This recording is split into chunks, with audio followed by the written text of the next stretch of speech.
Olá, meu irmão, minha irmã. Que alegria poder começar mais uma semana partilhando aqui com vocês. Que graça de Deus. Então, que a gente possa, já nesse começo, pedir que o Espírito Santo esteja nesse momento conosco, tanto comigo em cada palavra que eu disser, quanto contigo, no seu coração, se abrindo ao que Deus quer te falar por meio dessa palavra, por meio do Evangelho de hoje. Em nome do Pai, do Filho e do Espírito Santo. Amém.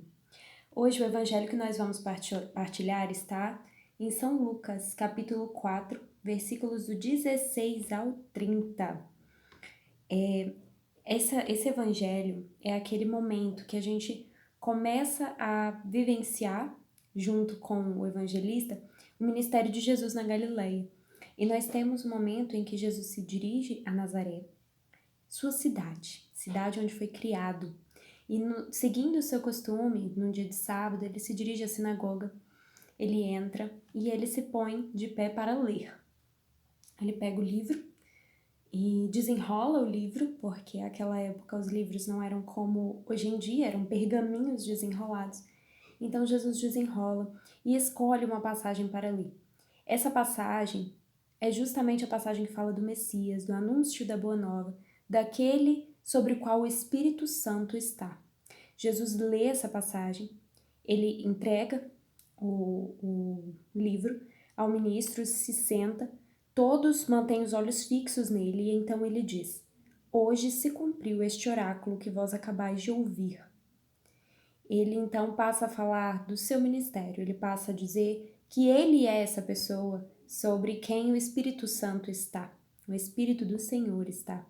E todos ficam impressionados, ficam admirados e começam a questionar: mas não é Jesus, o filho de José? Não é aquele que cresceu no meio de nós, aparentemente um menino comum, e agora ele chega trazendo todas essas novidades? E quando eles se espantam e falam essas coisas para ele, então ele relembra momentos do Antigo Testamento e ele diz que, sem dúvida, ele sabe que aquele povo citará o provérbio médico: cura-te a ti mesmo. E então ele fala: todas as maravilhas que fizeste em Cafarnaum, segundo ouvimos dizer, faze-as também aqui na tua pátria. Só que ele diz: em verdade vos digo, nenhum profeta é bem aceito na sua pátria.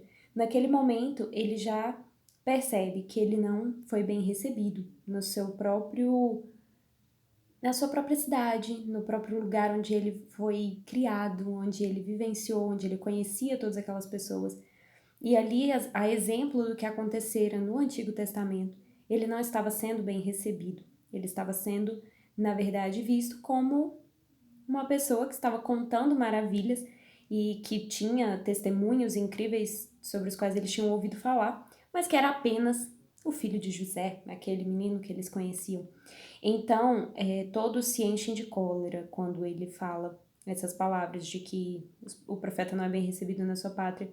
Eles se levantam e eles lançam Jesus fora da cidade e conduzem ele. Olha a que ponto os conterrâneos de Jesus chegaram nesse momento. Conduzem ele ao alto do monte sobre o qual estava construída a cidade e queriam precipitá-lo dali abaixo. Meu irmão, eu sei que provavelmente você já conhece essa passagem e assim, tem tantos focos possíveis aqui, especialmente nessa atitude que as pessoas de Nazaré têm em relação a Jesus.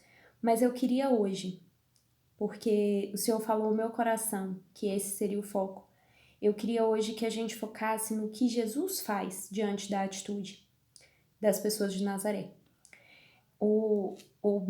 Esse momento de Nazaré termina dizendo que quando as pessoas colocam ele em cima do monte e queriam precipitá-lo dali abaixo, o Evangelho nos diz: ele, porém, passou por entre eles e retirou-se. Em outras traduções, a gente vai encontrar que ele passou por entre eles e continuou o seu caminho. Eu queria que você imaginasse, assim como eu imaginei ao ler esse evangelho, como Jesus se sentiu nesse momento. Porque ele é verdadeiro Deus, mas ele também é verdadeiro homem. Então imagina o sentimento de uma pessoa humana ao ser rejeitado, ao abrir o seu coração, mostrar o seu propósito e ser rejeitado pelas próprias pessoas de onde você cresceu, pelas pessoas que mais te conhecem, que em tese seriam aquelas que mais te apoiariam. Imagina como Jesus se sentiu. E com certeza ele poderia ter se entristecido, abaixado a cabeça, se deixado levar por aquelas pessoas. Mas não. Ele tinha sido chamado por Deus a cumprir um propósito.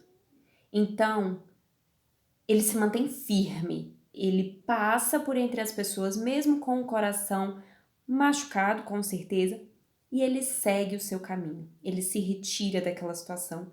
Ele contorna aquela situação que com certeza o afasta do propósito do Pai. Imaginem quantas graças, e dentre elas a salvação da humanidade, se perderiam se Jesus tivesse abaixado a cabeça, se entristecido, esmorecido, ficado derrotado e permitido que aquelas pessoas fizessem o que queriam com ele. Pensem quantas graças se perderiam. E agora eu quero te dizer, se coloque no lugar de Jesus. Deus te chamou para um propósito, Deus me chamou para um propósito e Deus chamou cada um que está ouvindo essa partilha para um propósito, assim como Ele chamou Jesus. E por muitas vezes, meu irmão, você já vivenciou, e minha irmã, situações, e você já conviveu com pessoas que duvidaram de você, que duvidaram do seu propósito, que zombaram da sua determinação em seguir aquele chamado que Deus te fez. Quantas vezes, até mesmo no seu seio familiar, né? Ou no seu ciclo de amigos próximos, quantas vezes nós passamos por situações em que aqueles que mais deveriam nos apoiar são aqueles que acham que o nosso propósito é uma piada, ou é tolo, ou é perda de tempo. E muitas vezes a gente entristece, esmorece e se perde. Então hoje eu quero te convidar a fazer o que Jesus fez nesse momento.